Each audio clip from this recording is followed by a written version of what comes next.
Hello, ഞാനൊരു പ്രധാനപ്പെട്ട information അറിയിക്കാനാണ് ഞാൻ ഈ വീഡിയോ ചെയ്യുന്നത്.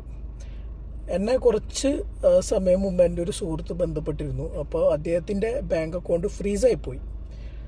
അപ്പോൾ ഞാൻ കാരണം എന്താണെന്ന് ചോദിച്ചപ്പോൾ അദ്ദേഹത്തിൻ്റെ മറ്റൊരു സുഹൃത്ത് അദ്ദേഹത്തിൻ്റെ അക്കൗണ്ടിലേക്ക് ഒരു ചെറിയൊരു പൈസ ട്രാൻസ്ഫർ ചെയ്ത് കഴിഞ്ഞപ്പോൾ ആദ്യം വന്ന തുക ഫ്രീസായി, പിന്നെ അദ്ദേഹത്തിൻ്റെ മുഴുവൻ അക്കൗണ്ടും ഫ്രീസായിപ്പോയി.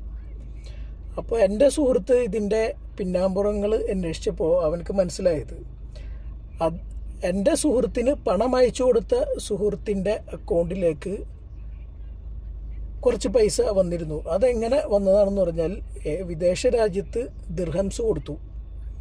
നാട്ടിലുള്ള ഏതോ ഒരാൾ ആ സുഹൃത്തിൻ്റെ അക്കൗണ്ടിലേക്ക് പണം ഇട്ടു.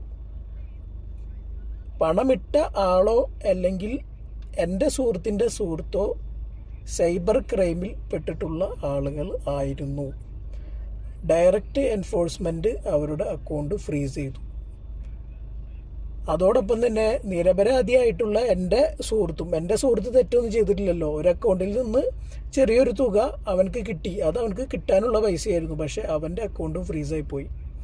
ഞാൻ ഇതുമായിട്ട് ബന്ധപ്പെട്ട് എൻ്റെ ഏറ്റവും അടുത്തൊരു ബാങ്കിലെ ഒരു മാനേജറുമായിട്ട് ബന്ധപ്പെട്ടപ്പോൾ അദ്ദേഹം പറഞ്ഞത്, ഒരു കാരണവശാലും ബാങ്കിന് ഇതിലൊന്നും ചെയ്യാൻ പറ്റില്ല.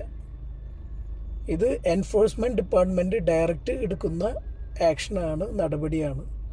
ഇനി അവർ ഈ സൈബർ ക്രൈം അന്വേഷിച്ചിട്ട് അതിൻ്റെ പിന്നാമ്പുറങ്ങളൊക്കെ ചെക്ക് ചെയ്തിട്ട് ഈ പറഞ്ഞ ആളുകൾക്ക് ഇതിലൊന്നും പങ്കില്ല എന്ന് തെളിഞ്ഞു കഴിഞ്ഞാൽ മാത്രമേ ഈ അക്കൗണ്ട് ഫ്രീസ് എടുത്ത് മാറ്റുള്ളൂ. അപ്പോൾ ദയവ് ചെയ്ത് നമ്മൾ നാട്ടിലേക്ക് പൈസ അയക്കുമ്പോൾ നിയമപരമായിട്ടുള്ള ചാനലിൽ കൂടി തന്നെ അയക്കുക. ഒന്നുകിൽ നിങ്ങളുടെ വിദേശ രാജ്യത്തെ സാലറി ബാങ്ക് അക്കൗണ്ടിൽ ടു നിങ്ങളുടെ NRI അക്കൗണ്ട്, അതല്ലെങ്കിൽ എക്സ്ചേഞ്ചിൽ പോയിട്ട് 15 റിയാലോ അല്ലെങ്കിൽ 15 ദിർഹംസോ കൊടുക്കുക, ഡയറക്റ്റ് നിങ്ങളുടെ അക്കൗണ്ടിലേക്ക് വരുത്തുക. ഒരിക്കലും പരിചയമില്ലാത്ത ഒരാളുടെ അക്കൗണ്ടിൽ നിന്നുള്ള പൈസ സ്വീകരിക്കേണ്ട ഒരു അവസ്ഥയിലേക്ക് പോകാതിരിക്കുക.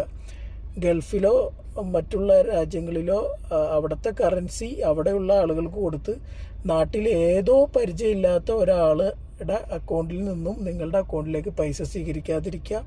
ഇനി CDM ഡെപ്പോസിറ്റ് ആണെങ്കിൽ കൂടി അതും ഭയങ്കരമായിട്ട് മോണിറ്റർ ചെയ്യപ്പെടുന്ന കേസുകളാണ്. ദയവ് ചെയ്ത് ഒഫീഷ്യലായിട്ടുള്ള ചാനലിൽ കൂടി മാത്രം പൈസ സ്വീകരിക്കാൻ വേണ്ടിയിട്ട് ശ്രമിക്കുക.